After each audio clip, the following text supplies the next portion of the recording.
इस बार सभी सीटों पर 70% से ज़्यादा वोट भारतीय जनता पार्टी के उम्मीदवारों को मिलने वाला है कि 2-3 सीटों पर कांग्रेस और आम आदमी पार्टी के उम्मीदवारों की जमानत जब्त हो जाएगी। मुझे क्या लगता है, मोदी जी लेकिन ने जो तीसरा रिंग रोड दिल्ली को दिया, 90% काम पूरा हो गया, जिसके ऊपर 14,000 करोड़ रुपया खर्च हो रहा है। जरा उसको जाके देखो, लंदन और पेरिस की सड़कें फेल हो गई हैं। मेरा एक आखिरी सवाल ये है कि चुनाव प्रचार किस तरीके का चल रहा है? अरे जबरदस्त चल रहा है। आप चलिए ना किसी दिन मेरे साथ, आप देखेंगे कि लोगों का मेला लग जाता है। वो कोई मेला मेरे नहीं लगता है। आप देख रहे हैं नवोदय टाइम्स पंजाब केसरी टीवी। दक्षिणी दिल्ली से इस बार लोकसभा चुनाव के लिए बीजेपी ने रामबीर सिंह बिदूड़ी को अपना उम्मीदवार बनाया है। हमारे साथ खुद मौजूद है। सर, अगर बात करें इस बार लोकसभा चुनाव में जो आपको उम्मीदवार बनाया है, कितने आप आश्वस्त हैं इस लोकसभा में? देखिए, 2019 में जब लोकसभा का चुनाव हुआ था, भारतीय जनता पार्टी के उम्मीदवारों को 57% से लेकर 60% तक वोट पड़ा था। इस बार सभी सीटों पर 70% से ज़्यादा वोट भारतीय जनता पार्टी के उम्मीदवारों को मिलने वाला है।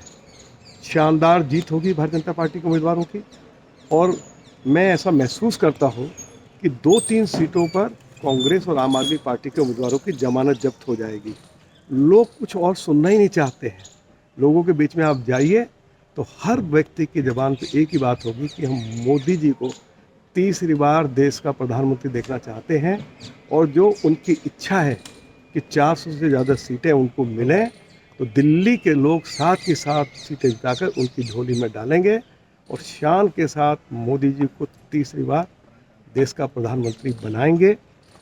मोदी जी के लिए किसी भी जाति, धर्म, मजहब के लोग हों, तो सारी दीवारें तोड़कर वो मोदी जी को वोट करने के लिए जा रहे हैं। लेकिन सर, जिस तरीके से इंडिया गठबंधन के तहत आम आदमी पार्टी और कांग्रेस मिलकर चुनाव लड़ रहे हैं और वहाँ से आम आदमी पार्टी ने अपना उम्मीदवार भी जो है वो घोषित कर दिया है, कैसे देखते हैं आप? देखिए, भारतीय जनता पार्टी की स्थिति 2019 से भी बेहतर है। और जब अलग अलग लड़ रहे थे, दोनों का वोट एक साथ जोड़ लीजिए तो 42% वोट मिला और भारतीय जनता पार्टी के उम्मीदवारों को 57% से लेकर 60% वोट मिला। तो उससे क्या फ़र्क पड़ रहा है? हमारी स्थिति 2019 से कई गुना बेहतर है। तो फिर आप गठबंधन की बात कर रहे हैं। अब गठबंधन कर लीजिए, अभी 2 दल साथ आए हैं और 2 दल साथ आ जाइए, कोई अंतर पड़ने वाला नहीं है। लोगों ने माइंड वेकअप कर लिया है कि मोदी जी के उम्मीदवारों को भारी मतों से चुनाव जिताकर पार्लियामेंट में भेजेंगे और फिर विधानसभा भी आएगी, उसमें भी कम से कम 2/3 बहुमत भारतीय जनता पार्टी को देंगे, जिससे कि दिल्ली में भी मोदी जी की पार्टी की सरकार हो, केंद्र में भी मोदी जी की पार्टी की सरकार हो और दिल्ली वर्ल्ड क्लास सिटी बन सके। अरविंद केजरीवाल का ये जो रोज रोज का रोना धोना है, मुझे केंद्र काम नहीं करने दे रहा, मुझे मोदी जी की सरकार काम नहीं करने दे रही, मुझे एलजी साहब काम नहीं करने दे रहे, मुझे भाजपा काम नहीं करने दे रही, तो लोग ये रोना धोना सुनना नहीं चाहते हैं। अरविंद केजरीवाल ने पिछले 9 सालों में इस दिल्ली को बहुत बेदर्दी के साथ लूटा भी है और दिल्ली को पूरी तरह से बर्बाद कर दिया है। तो लोग इस बात को अच्छे से समझ रहे हैं। हम पूछना चाहते हैं आपके चैनल के माध्यम से अरविंद केजरीवाल को कि आपने 9 साल में दिल्ली को दिया क्या है? क्या आपने कोई नया कॉलेज दिया है, कोई हॉस्पिटल दिया है, कोई फ्लाईओवर दिया है, कोई आपने डीटीसी के लिए सिंगल बस खरीदी है? आपने पूरी दिल्ली को दुनिया का सबसे ज़्यादा प्रदूषित शहर बना दिया। आपके हॉस्पिटल्स के बारे में सुप्रीम कोर्ट, हाई कोर्ट कह रहे हैं कि इनके हॉस्पिटल्स की हालत बूचड़ खाने से भी ज़्यादा खराब है। लोगों को गंदा पीने का पानी आप उपलब्ध करा रहे हैं, लोग उस पानी को पीकर लोगों की किडनी और लीवर और पेट खराब हो रहे हैं।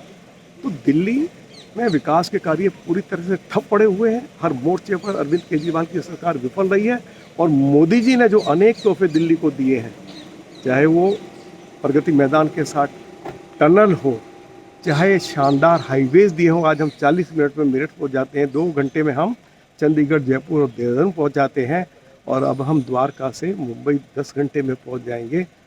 मोदी जी ने इंडिया गेट पर, जहां कभी इंग्लैंड के राजा की प्रतिमा लगती थी, आज वहां नेताजी सुभाष चंद्र बोस की प्रतिमा लग रही है। आज नेशनल वार मेमोरियल बना दिया, पुलिस वार मेमोरियल बना दिया, पुलिस हेडक्वार्टर दिल्ली को दे दिया 1000 करोड़ रुपये खर्च कर।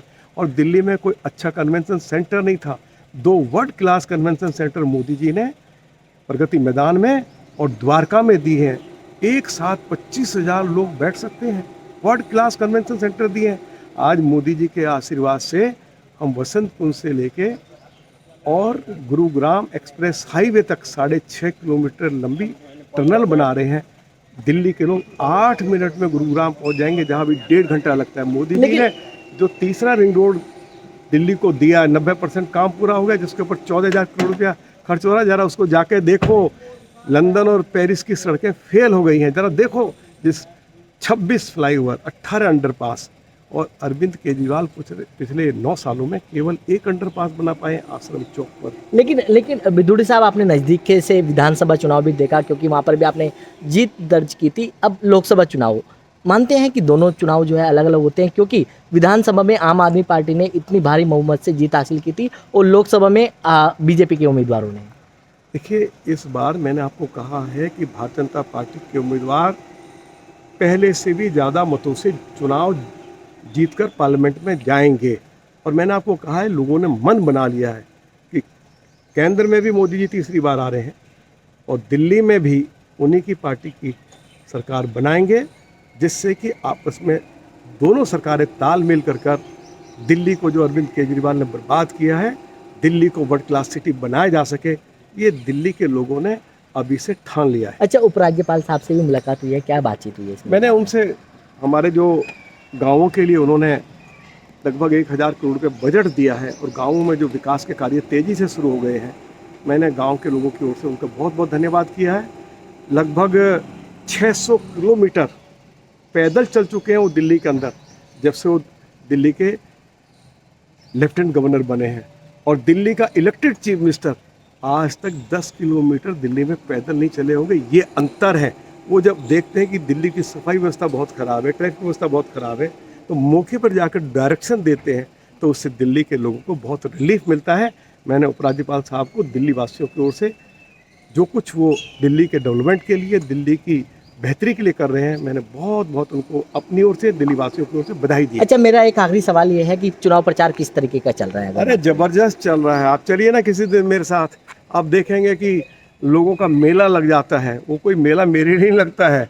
मोदी जी ने जो कमाल किया है, आज दुनिया में उनकी लोकप्रियता सबसे ज़्यादा है। आज देश की अर्थव्यवस्था 5वें नंबर पर आ गई, अब 3रे नंबर पर चली जाएगी। आज अनेक जो बहुत सारी कल्याणकारी योजनाएं उन्होंने शुरू की है, उसका असर बिल्कुल साफ दिखाई दे रहा है। और देश भर में जो अनेक अलग अलग क्षेत्रों में जो विकास के सराहनीय काम किए हैं, लोग उनके दीवाने हो गए हैं। राम मंदिर तो है ही है, जो उन्होंने उनके मार्गदर्शन में एक भव्य मंदिर बन गया अयोध्या में। लेकिन आप जाओ ना अबू धाबी में, जहाँ मंदिर बन नहीं सकता था वहाँ भी बना दिया। और बड़े बड़े 5 मुस्लिम देश, उन्होंने उनके देश का जो सबसे बड़ा तकबा था उससे मोदी जी को सम्मानित भी किया। ये हमारे लिए गौरव की बात है। मोदी जी के नेतृत्व में, उनके मार्गदर्शन में, हमारे साइंटिस्टों की बदौलत आज चंद्रयान 3 जो है वो चंद्रमा पे उतरा है। तो लोग बम बम हैं, हर तरफ मोदी मोदी हो रहा है। तो बिल्कुल, ये थे रामबीर सिंह बिदोड़ी, जिन्होंने खास बातचीत की। दिल्ली से Kamal Kumar Kansal, North Times, Punjab Kesari TV. हमसे जुड़े रहने के लिए हमारे YouTube चैनल को सब्सक्राइब करें और नई वीडियो की नोटिफिकेशन के लिए बेल आइकॉन को दबाएं।